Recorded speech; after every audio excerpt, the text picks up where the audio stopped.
Aussi bien pour l'animation que pour le personnage en général, la seule chose à dire à mon sens, c'est dommage. Mesdames et messieurs, ici Chage et on se retrouve aujourd'hui sur la chaîne secondaire Serial Chage le Phénix pour parler de cet épisode 2 de cette saison 7 de My Hero Academia. Un épisode qui aura pour titre Spectre étant donné que tout va se jouer véritablement dans le monde des vestiges. Et là, c'est l'épisode surtout qui nous marque la fin du personnage de Caitlyn, Star and Stripes, ou pour les intimes, Cassie, ou même encore plus pour les intimes, ceux qui sont moqués d'elle en maternelle, on dira Cassis, mais c'est pas très drôle, donc on va arrêter tout de suite. Bref, cet épisode, c'est un épisode qui est vraiment assez partagé en fait au niveau des réactions, étant donné que d'abord il y a le scénario et même en termes d'animation, c'est là que ça déçoit un petit peu dans le sens où c'est vrai que c'était un des épisodes les plus attendus par la communauté, parce que si on peut être déçu du traitement du personnage de Star and Stripes, normalement son combat et son alter fait partie et est peut-être le plus puissant de My Hero Academia, sans compter le One for All et All for One qui sont des alters d'accumulation, donc ça c'est un petit peu autre chose, ça se fait au fur et à mesure, alors que son alter est juste surpuissant dès le départ. Même s'il faut bien sûr beaucoup de maîtrise, et c'est ce qu'aura montré cette scène d'introduction, avec le fait qu'en fait elle a eu beaucoup de doutes avec son alter et s'est rendu compte qu'elle n'était pas aussi forte qu'All Might,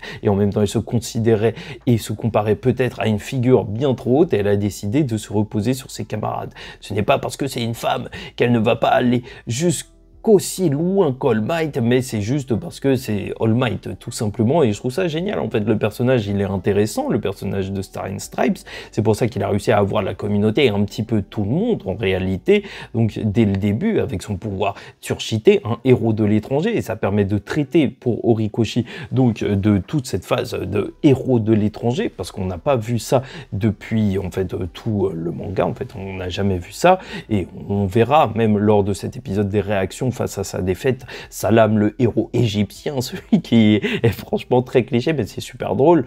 En vrai, voilà, c'est un petit peu dommage, mais on ne les verra pas dans My Hero Academia. Là, ça donne une justification au fait qu'il n'y ait pas d'intervention justement de leur part, étant donné que, voilà, si SAS est tombé, et alors que tous les pays se font attaquer, alors qui pourra réellement la vaincre? Tout le monde s'occupe de ses propres problèmes à cet instant.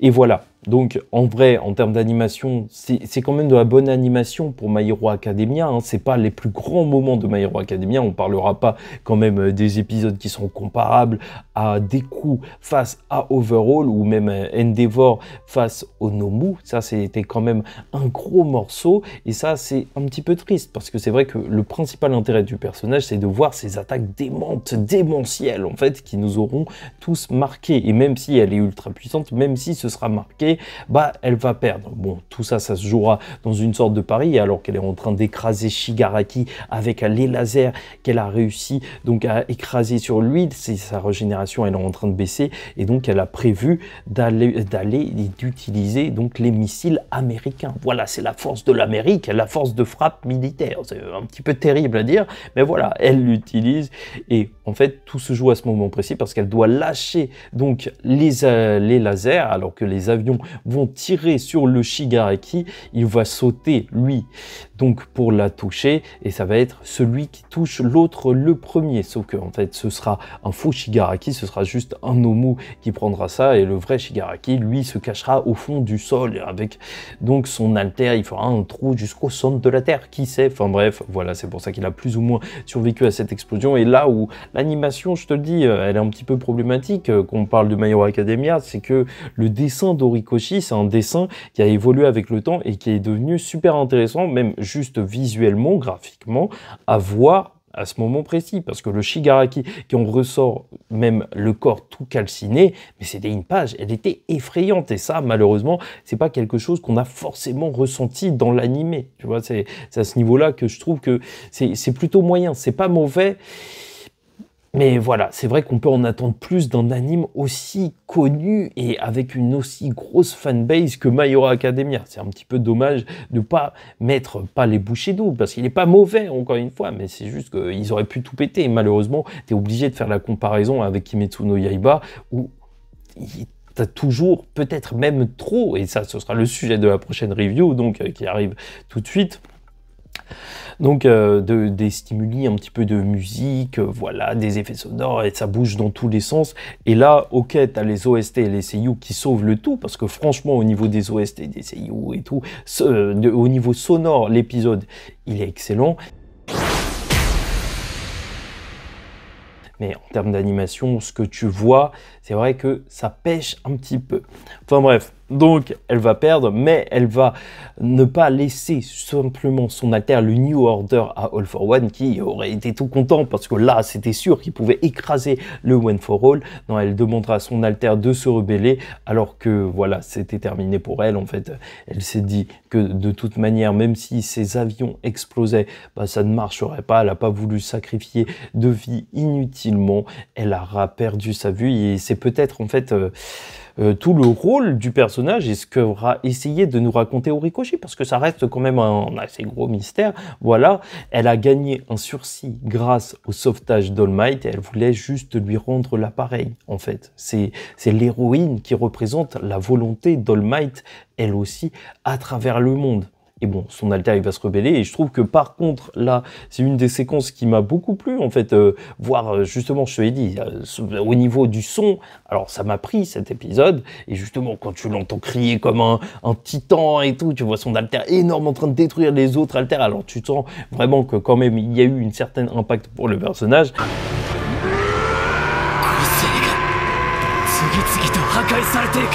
Mais bon, bref. Shigaraki va réussir à s'en sortir, même s'il va exploser un petit peu de partout. L'alter va le tuer de l'intérieur tel un poison.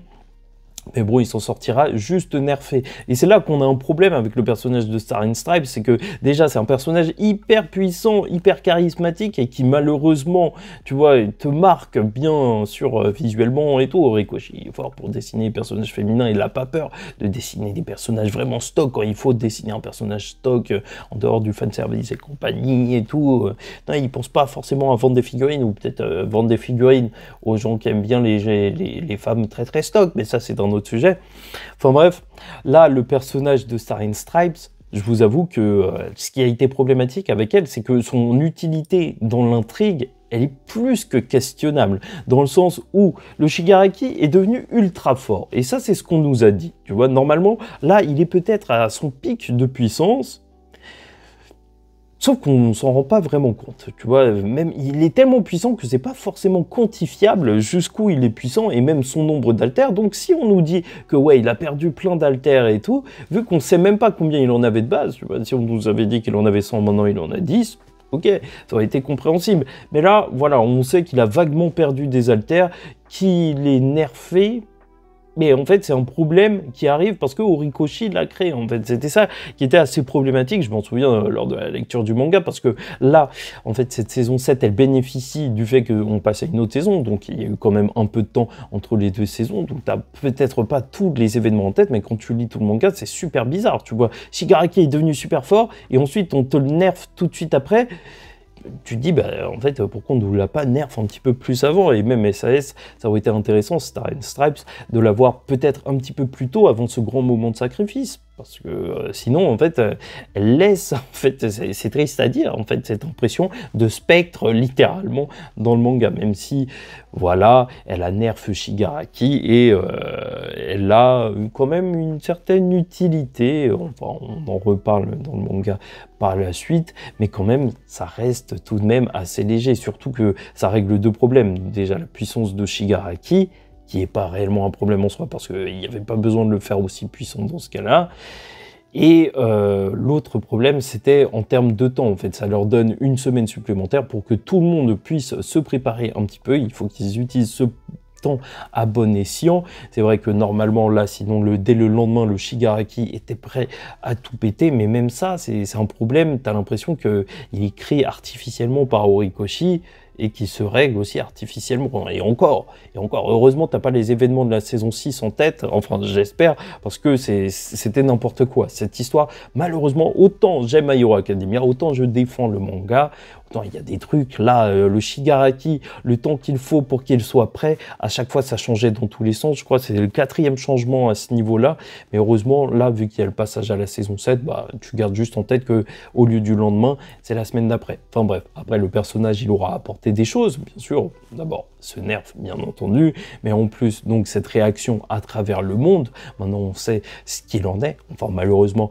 on aura plus grand monde, mais surtout, donc, ça va redonner donc, de l'importance à ce combat final entre Deku et Shigaraki, parce que si quelqu'un d'aussi puissant n'a pas réussi à vaincre le All for One Shigaraki, vu que c'est une entité fusionnée maintenant, alors bien sûr, c'est assez flippant et tu te dis que les élèves, ils vont devoir charbonner. Bon, il y a aussi des informations que les aviateurs, ils vont transmettre à All Might et compagnie concernant les faiblesses et tout par rapport aux personnages, voilà. D'ailleurs, n'hésitez pas à liker ou disliker la vidéo, commenter, donner votre avis en commentaire et vous abonner si vous êtes déçu de l'épisode. Mais voilà, en gros, les personnages, ils vont s'entraîner. Et ça laisse un petit goût amer, hein. Très sincèrement, concernant le personnage de SAS, c'est toujours autant dubitatif que je ressors du visionnage de ces passages. Autant j'étais heureux de la retrouver dans cette saison, on la voit enfin en animé, mais malheureusement, c'est pas ça qui change tous les problèmes, en tout cas, de son utilité scénaristique, hein. Très concrètement, c'est assez léger. Mais bon, après, ça reste quand même un personnage marquant de My Hero Academia. Et heureusement qu'elle avait cette puissance et cet alter incroyable, parce que sinon, je crois que peu de personnes se souviendraient d'elle. Enfin bref, n'hésitez vraiment pas à me dire ce que vous en pensez en commentaire. Là, pour moi, c'était une review faite un petit peu à la va-vite. Je sais même pas ce que ça va donner en termes de montage, mais c'est parce que je la fais un petit peu tardivement. Voilà, bon courage à tous ceux qui passent un BTS. Moi, je le passe pas, mais j'étais avec mon petit frère qui le passait. Enfin bref. Voilà, bon courage à tout le monde. Donc ce week-end, il était un petit peu occupé de ma part, donc c'est pour ça que je vous ai pas sorti la review directement. Mais sachez que normalement ça arrivera plus vite et normalement c'est le lundi. Voilà, très concrètement avec un petit peu de montage. Mais là, on était un petit peu surpassé par les événements. Et bon, c'était le personnage de Star and Stripes et j'espère qu'il marquera un petit peu les gens parce que c'est un personnage quand même qui est super intéressant et même on pourrait écrire un spin-off sur elle. Enfin, il y a trop de choses à dire. C'est quand même la femme la plus forte du monde de My Hero Academia et ça restera quand même dans les mémoires. Ce combat où quand même tu as ce géant, ce stand littéralement qui est en train de tout contrôler, attraper des lasers, attraper des missiles, c'est juste énorme. Enfin bref, en attendant la suite et dès la semaine prochaine, je vous dis ciao tout le monde, faites très attention à vous et surtout paix sur vous.